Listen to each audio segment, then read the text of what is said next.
एकीकडे जिल्हा सामान्य रुग्णालयात कंत्राटी कर्मचाऱ्यांचं आंदोलन तापत आहे आणि दुसरीकडे याच रुग्णालयाच्या CS डॉक्टर सोंदाळे यांच्या दालनाच्या खिडकीच्या बाहेर कचऱ्याचे ढिगारे, स्वच्छता मोहिमेच्या नावावर केवळ घोषणाबाजी आणि प्रत्यक्षात परिस्थिती मात्र धोकादायक. पहा हा सिटी न्यूजचा खास रिपोर्ट.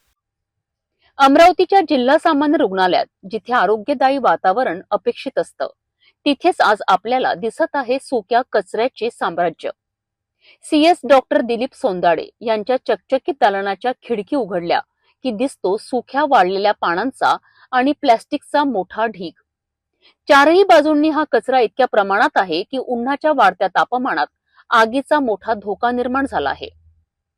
या भागालगतच अन्य इमारती, वाहन व रुग्णालयातील स्टोअर्स विभाग असल्याने चुकीच्या ठिकाणी जर काही पेटलं तर मोठी दुर्घटना घडू शकते.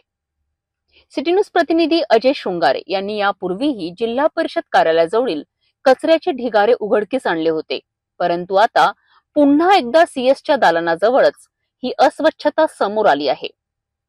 एकीकडे प्रहार आंदोलन सुरू असताना प्रशासन डोळे झाकून बसले आहेत का, असा प्रश्न आता नागरिक विचारू लागले आहेत.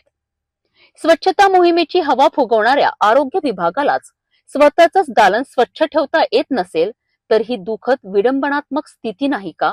चकचकीत दालनाच्या खिडकीतून दिसतोय अस्वच्छतेचा गडद चेहरा. प्रशासनाने आता तरी डोळे उघडावेत, अन्यथा ही बेपर्वाई भविष्यात कोणतीही मोठी दुर्घटना ओढवू शकते.